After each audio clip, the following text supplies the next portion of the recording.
The lamps are going out all over Europe. We shall not see them lit again in our lifetime. So remarked the British Foreign Secretary Sir Edward Grey as the European continent geared up for war in the summer of 1914. Although at first glance his words appear somewhat fatalistic, the fact is, what would transpire over the following 4 years would so dramatically change the world that the consequences of which would not be fully resolved until the end of the century, when all the key figures involved had long died, including Grey. Even today, the consequences of that summer are still being felt in some way, and we all live in the shadow of the aptly named Great War.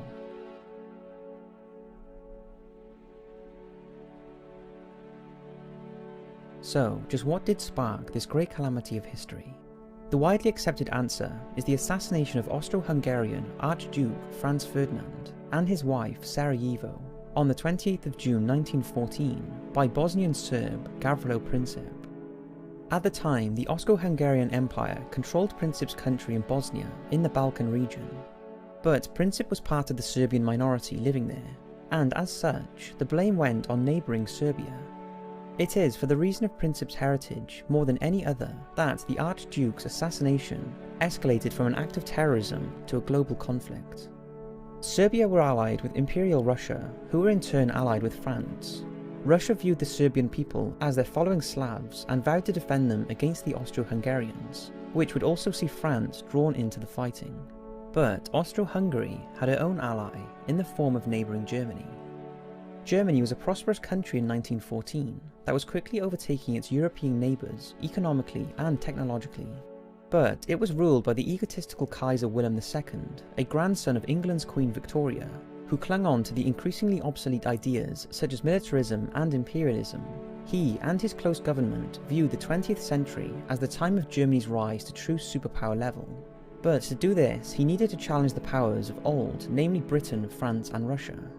As such, the Kaiser built up a huge army and a powerful navy, with which he could exert his influence on the world stage, but this in turn triggered a costly and rapid arms race with his neighbours. Upon the news of Ferdinand's death, Germany told the Austro-Hungarians that they would fully support any measures they decided to take in punishing Serbia, the now famous blank check. But behind closed doors, the Kaiser was secretly pushing for war. He wanted the Austro-Hungarians to invade Serbia to spark off war with Russia, which he believed could be defeated quickly, since the Russian army, while large, was tactically and technologically inferior, and Russia itself seemed constantly on the brink of revolution. He also believed the combined might of Germany and Austro-Hungary could keep France at bay if they intervened.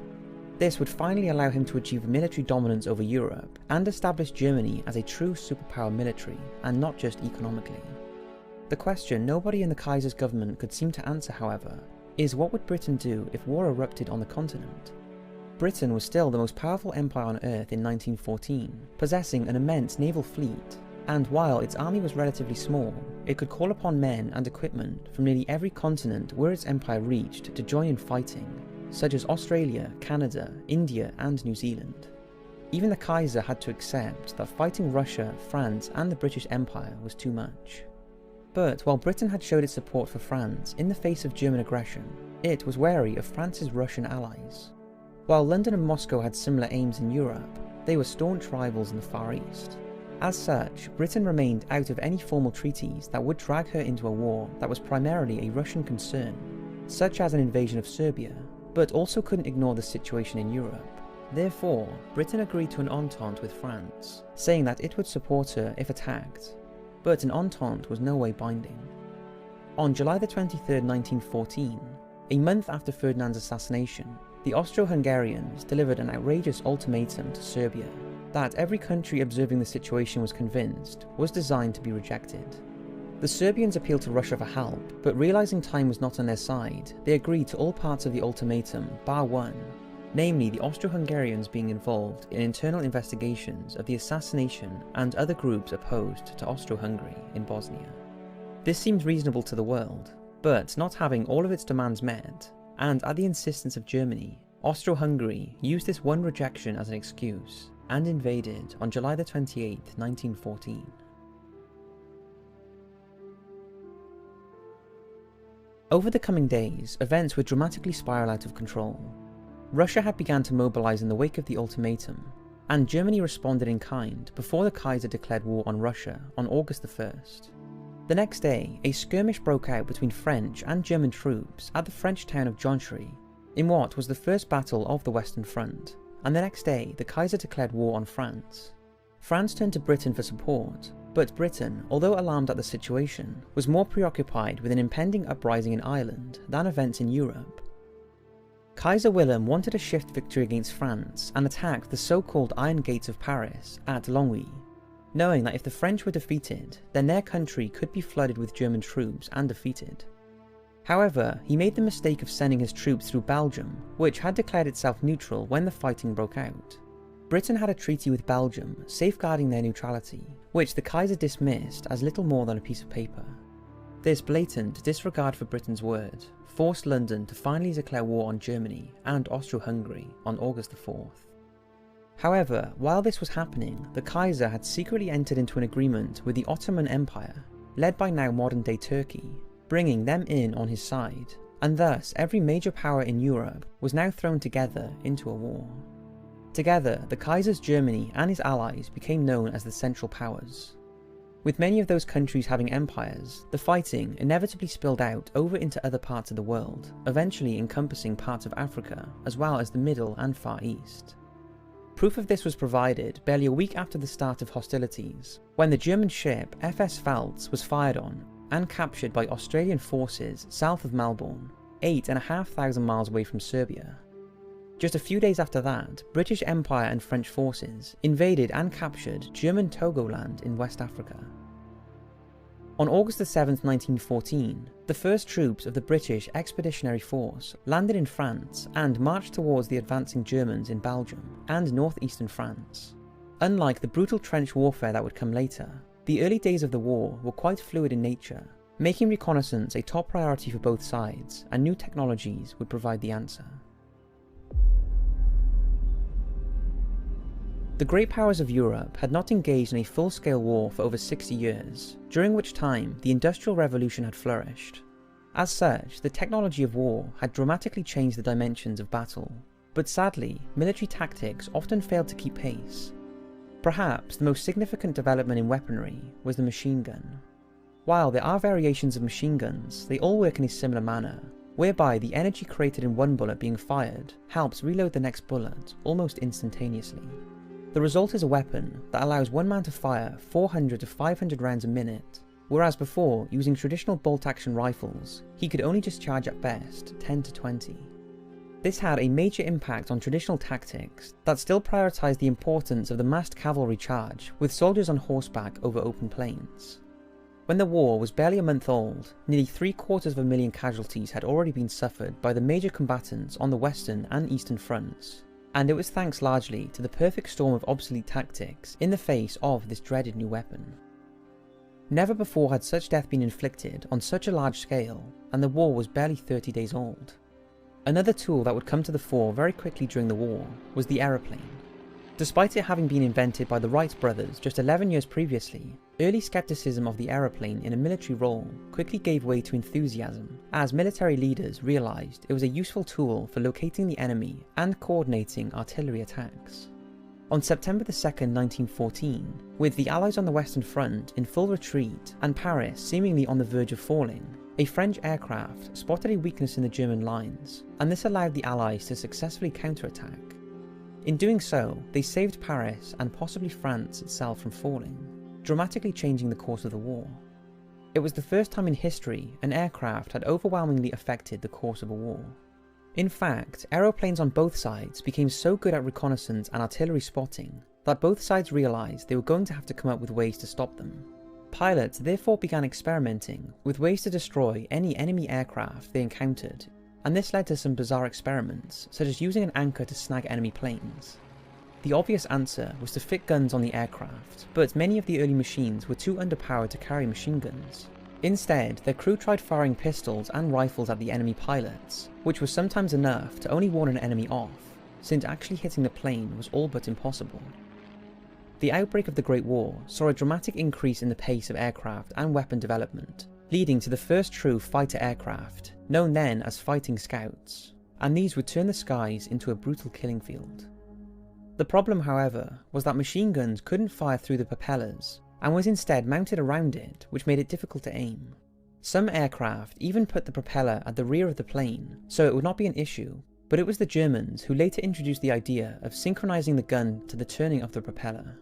This meant the bullets fired between the blades as they turned, stopping as the blade passed in front of the gun, and firing again when the blade was clear. Fighter pilots became celebrities during the war, with the most famous being Manfred von Richthofen, a man whose name would forever be remembered by the accolade of being the Red Baron. Richthofen's legacy went far beyond his own score of 80 confirmed kills. What made him so great was his ability to teach his subordinates the skills he learned in combat, and he wrote some of the earliest training manuals on air combat, the principles of which are still taught to fighter pilots today. Bombing from the air also came to fruition during the war. Initially it was used as an extension of the army's artillery, but as the war progressed, aircraft became heavier and more powerful, and began carrying out the first true strategic bombing raids against enemy cities. While the pilots were taking to the skies, sailors were also taking the war under the sea, for the First World War was the first major conflict involving submarines. Submarine warfare was not a new concept, with the first ever submarine attack taking place during the American Revolutionary War, but it came at the age of the beginning of the 20th century, and its influence on the war was both spectacular and totally unexpected. A taste of the power the submarine offered was witnessed on September 22nd, 1914, when the German submarine U-9 attacked and sank the British cruiser Aboukir. Two nearby cruisers, oblivious to there being a submarine in the area, believed that Aboukir had suffered an internal explosion and went to help. This made them easy prey for U-9, which sank the two of them in quick succession. Over 1,000 men died, and Britain's once seemingly invincible Royal Navy appeared helpless, while the submarine's role in naval warfare was secured. Germany's U-boats then attempted to starve Britain of food and war supplies from her empire by intercepting the cargo ships bringing them to Britain, which was so important to maintaining the war effort. With little real defence against their attack, the only hope was to catch them on the surface with aircraft and bomb them, or coordinate naval gunfire from nearby ships. Contrary to the public perception of World War I and II submarines, they actually spent 95% of their time on the surface, using conventional diesel engines to power it and charge their batteries, which powered them when they submerged, and this weakness was fully exploited. Working in very cramped conditions, submarine duty was a psychologically taxing job, and often their submarines were just as dangerous as their enemy, with many being lost in accidents, especially involving their batteries, which could, and often did, leak poisonous gas. After a series of setbacks encountering the German army in eastern France, the British and French began withdrawing towards the River Marne, in what became known as the Great Retreat. Upon reaching the Marne, the British and French repelled the German army, effectively grinding their advances to a halt. Both sides then tried outflanking one another to the north, with each side trying to outmaneuver the other. But this only further extended the battle lines, until by mid-October, both sides reached the North Sea, forcing them to first consolidate their positions, and then to try and break through enemy lines. This involved digging trenches, which would protect the two sides from opposing gunfire, and maintain their front lines. The two sides fought a series of pitched battles through late October and into November, in what is remembered as the First Battle of Ypres.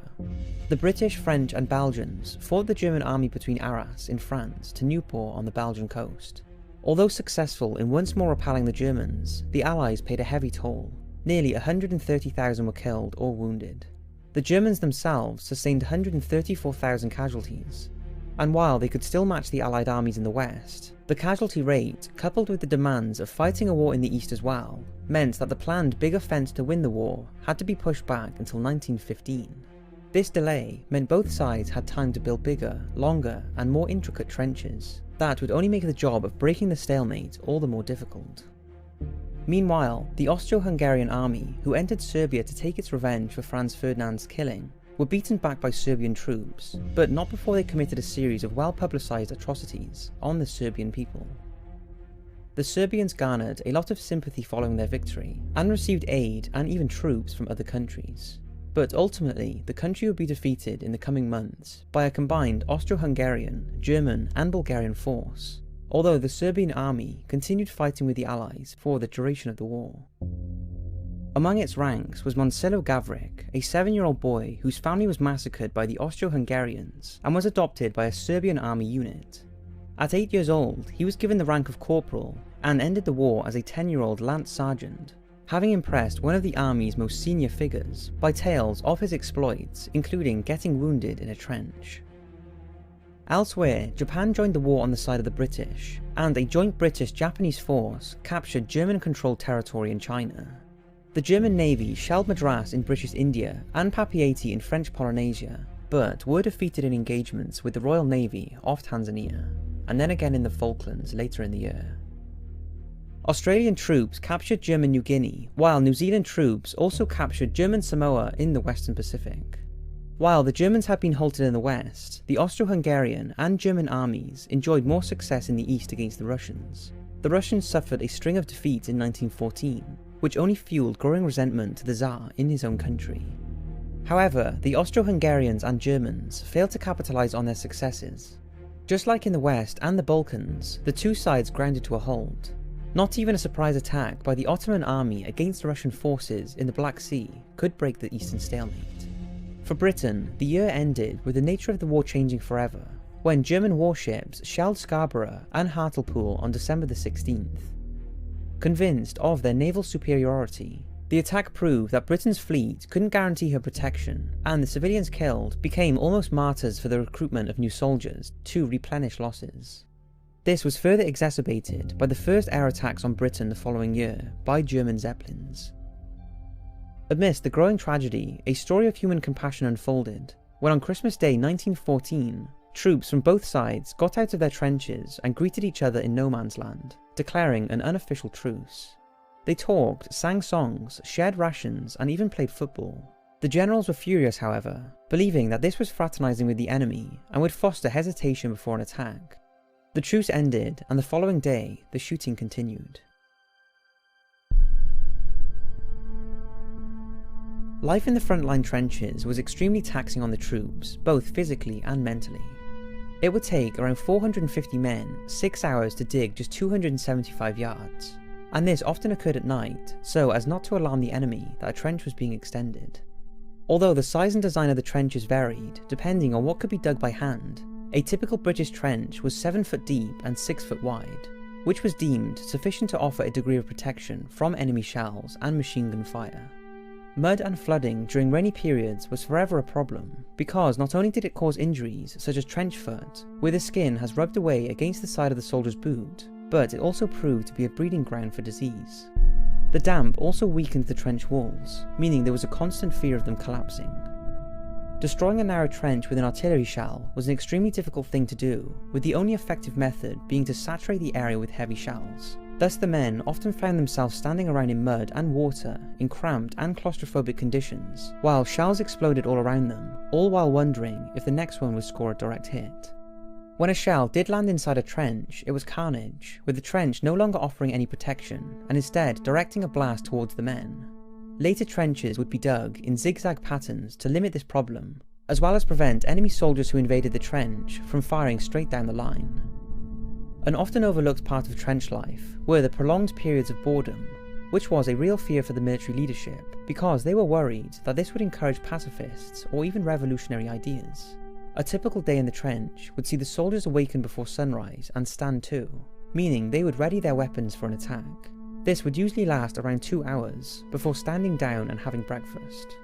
They would then spend the next few hours repairing any damage to the trench and cleaning their equipment before lunchtime.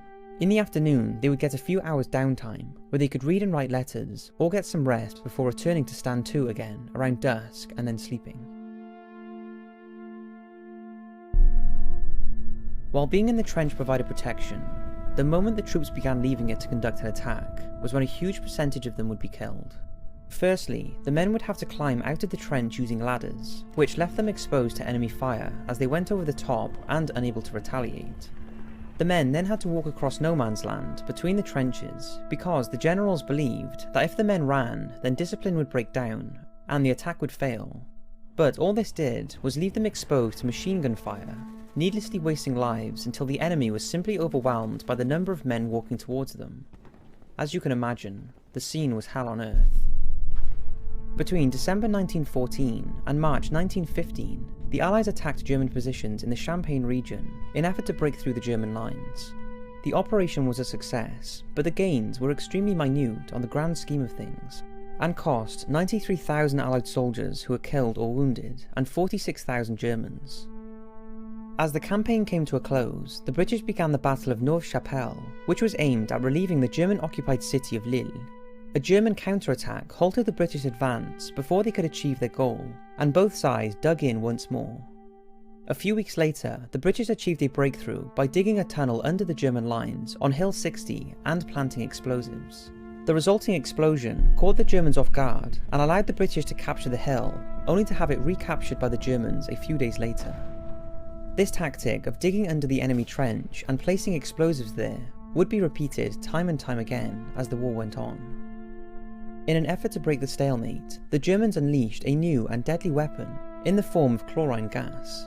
On April the 22nd, during the Second Battle of Ypres, the gas was released by the Germans against the French army, who thought it was a smokescreen to cover a German advance. As such, the French commanders ordered their men to stand to, ready for an attack, but this only exposed the men to the poison. The effects of the chlorine gas on the men were horrific, and within seconds of inhaling it, the victims' respiratory organs were all but destroyed, resulting in choking fits until they died. The French lines completely collapsed, and while the world condemned such attacks, both sides were quick to grasp the effectiveness of gas as a weapon, and it became just another part of the war. In April 1915, French and British Empire forces, mostly comprising of Australians and New Zealanders, planned a major landing at Gallipoli in Turkey to open up a new front and divert Ottoman forces' attention away from Russia. It was conceived by Winston Churchill, but when the Royal Navy conducted a reconnaissance of the landing zone, they found it heavily defended and advised against the operation. Churchill proved too proud to call off his plan, and ordered the landing to take place anyway. The result was one of the most drawn-out and futile battles of the entire war, and ending with the Allies having to retreat after sustaining 302,000 casualties. The tragedy of Gallipoli is so burned into the consciousness of Australians and New Zealanders that many historians have argued that it gave birth to the rise of nationalism in those countries, calling for their independence from Britain and the Crown, a debate that continues to this day. On May 7, 1915, an incident occurred that would have dramatic consequences for the course of the war later, when the Germans sank the British cruise liner Lusitania. Despite warnings issued by the Germans, there were large numbers of Americans on board who were killed, and this pushed the Americans closer to the Allies before they eventually joined the war in 1917 against the Germans. On May 23rd, having thus far remained out of the war, Italy declared war on the Central Powers and launched an attack against neighbouring Austro-Hungary, hoping surprise would lead to quick victory and territorial gains. However, like on the Western Front, the fighting became bogged down in a near-static trench warfare, but at much higher altitudes where the extreme cold claimed thousands of lives, and the frequent snowfall meant that trenches would quickly fill up with snow. Wounded or dead soldiers would often simply disappear, and as late as 2015, bodies of soldiers who died on this brutal front continued to be found. On the Eastern Front, the situation was no better for the Russians. 1915 saw defeat after defeat from the Tsar armies, culminating in the capture of Warsaw in modern-day Poland on August 5th. As 1916 arrived, the British could no longer rely on volunteers as their ranks dwindled, and a fresh summer offensive approached. As such, conscription was introduced for the first time, primarily concerning fit, unmarried young men. However, military service could be refused on the grounds of religious or political viewpoints. These men were frowned upon by their communities, such was the patriotic tone of the time, and their names would be put in local newspapers in order to shame them and discourage others.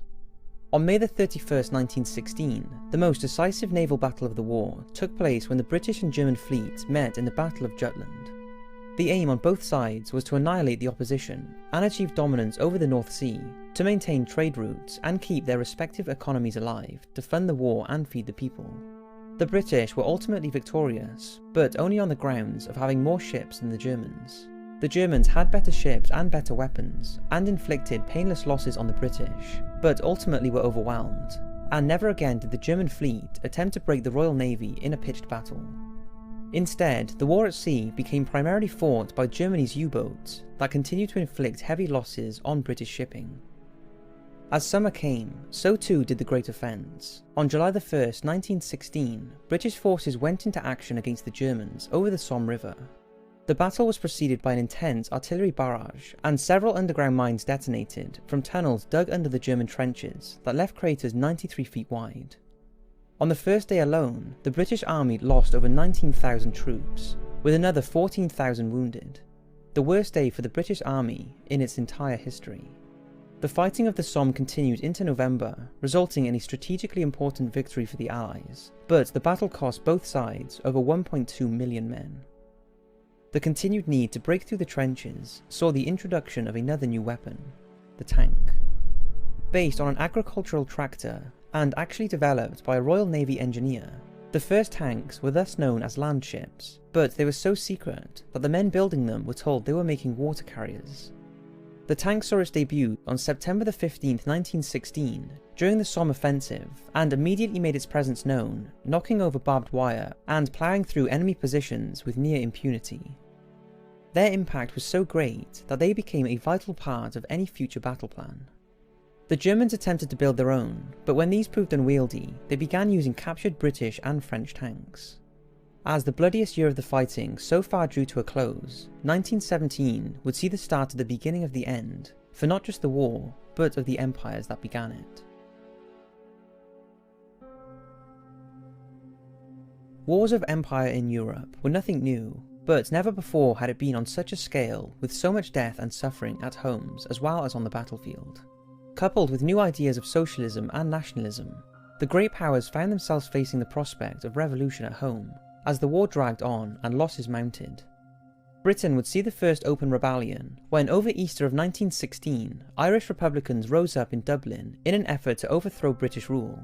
They believed that with Britain committed to fighting in Europe, they would be unable to suppress the uprising, but they were proven wrong. After almost a week of fighting, the uprising was put down, leaving over 450 people dead. Despite this, the uprising sowed the seeds for the founding of the Republic of Ireland in 1919, but excluded an area of northeastern Ireland which remained under British rule. An issue that would see years of Republican and Loyalist terrorism, and remains contentious even today in the wake of Britain's decision to leave the European Union while the Republic remains a member. A few months later, the Ottoman Empire found itself facing an Arab revolt calling for a new Arab kingdom to be created from Syria to Yemen, free of the Ottoman Turks. The fighting lasted until the end of the war, and not only helped ease the fighting on the eastern and southern fronts, but also saw the empire start to break up until it collapsed in 1922. In Russia, the Tsar's hold on his country had been tenuous throughout his reign, but the war had only fueled the call for revolution, particularly from the Marxists led by Vladimir Lenin. In the army, order and discipline was breaking down as the Russians suffered one terrible defeat after another, which saw officers resort to extreme measures such as mass shootings of deserters or drunks. Meanwhile, the Russian economy came to the brink of collapse, and in 1917 workers across the country went on strike, finally grinding Russia to a halt. Having no choice, Tsar Nicholas II stood down and handed the country over to a provisional government in what is known as the February Revolution. For the next few months, Russia appeared in limbo since the provisional government proved too weak to hold the country together. Seizing his opportunity, Lenin led his Bolshevik forces in yet another revolution in October 1917, and this in turn led to the Russian Civil War breaking out in the months that followed. Lenin's Bolsheviks knew they couldn't fight the Central Powers as well as civil war at home, and so began negotiating with the Kaiser. Signed on March 3, 1918, the Treaty of Brest-Litovsk saw large areas of Russian territory ceded to the Germans that was hoped would aid their ongoing war in the West. The end of hostilities on the Eastern Front also saw more German and Austro-Hungarian troops committed to the West. The Russian revolutions of 1917 had a potentially greater impact on the Western Front, when during the spring and summer of that year, there were a series of mutinies within the French army. Discouraged by their lack of success during the Nivelle offence, and spurred on by Russian revolutionaries fighting within the French ranks, French infantry began protesting against their commanding officers or refusing to return to their trenches to relieve frontline units. While open fighting between French units was avoided, the mutinies only further lowered morale amongst the German army, and it would not be until the arrival of American forces later in the year that it was re-energized. In 1918, the Central Powers were beginning to falter under the strain of war, effectively blockaded at sea, and the demands of feeding an army fighting on so many fronts at once. A food shortage began to take hold, which was worsened in Austro-Hungary by an influenza outbreak that overwhelmed medical resources already stretched to their limits. The Austro-Hungarian army had effectively been under German control for much of the war, which should have left their aged emperor free to address these problems, but he failed miserably, and the calls for revolution grew louder by autumn 1918, until finally he stood down and transferred power to a series of national councils. These councils sought to act in their own interest, and Austro-Hungary collapsed. Finally, and most significantly, by late 1918, the Kaiser began to lose his grip on Germany. In March of that year, the Germans suffered badly, fighting that year's spring offensive that included a large number of US forces on the Western Front. Over 1.5 million men were killed or wounded, over 680,000 of which were German. Then later in the year, the Allies launched a final bid to end the war, which saw somewhat appropriately the most bloody battle of all. The 100 Days Offensive was a series of pitched battles fought between August and November 1918, and would see a staggering 1.8 million casualties, including a further 785,000 Germans. With Austro-Hungary now virtually out of the war, and the Ottomans making peace with the Allies in October 1918, no one country could hope to sustain such losses. Germany faced food shortages, influenza outbreaks, as well as the loss of millions of wounded or dead soldiers. With his authority waning and the end of the war in sight, American President Woodrow Wilson publicly stated that any peace negotiations would no longer include the Kaiser, and with the uprisings in Berlin and a German Navy mutiny taking place, he abdicated the throne on November 9th, 1918. The new civilian government that replaced him sued for peace, and at 11 o'clock on November the 11th, the guns fell silent. The Great War was finally over. Over 17 million people died as a direct result of the First World War. Over 200 million were wounded, many of whom in life-altering ways. The problem with these figures, however, is that they ignored the deaths that continued as a result of the war in the years after. The war had finally given the Bolsheviks in Russia the opportunity to seize power, and this sparked a civil war that would last another year and see British, French, and even German troops fighting on effectively the same side against them.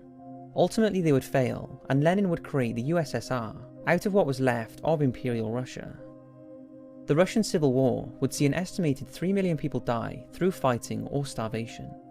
The birth of this communist superpower would also see it at odds with the West, and eventually give rise to the Cold War, that in turn led to a series of proxy wars fought around the world. It would even bring the world on the brink of a nuclear Armageddon. While we can't be sure this wouldn't have happened anyway, it is clear that the war speeded up Lenin's plans. The collapse of the Ottoman Empire would see widespread genocide, particularly against Christians within its borders. While the two countries where the Great War began, Serbia and Bosnia, would be led into a forced marriage to form Yugoslavia after the end of the Austro-Hungarian Empire's rule in the Balkans. Yugoslavia was mired by ethnic tension throughout its lifetime, resulting in civil wars of the 1990s, in which widespread ethnical cleansing was carried out. All these things and more can be traced back to the First World War. While the blame was put squarely on the Kaiser, it would be the German people who would suffer for it. In the Treaty of Versailles, that outlined the terms of peace, Germany was not only forced to accept the guilt of having started the war, but it was also humiliated and broken by some of the harshest terms ever inflicted on a country. One man in particular loathed the terms of treaty perhaps more than anyone else. He would go on to lead a growing political party in Germany, and vow that the Treaty of Versailles would be abolished and Germany would once more rise to greatness. His name was Adolf Hitler.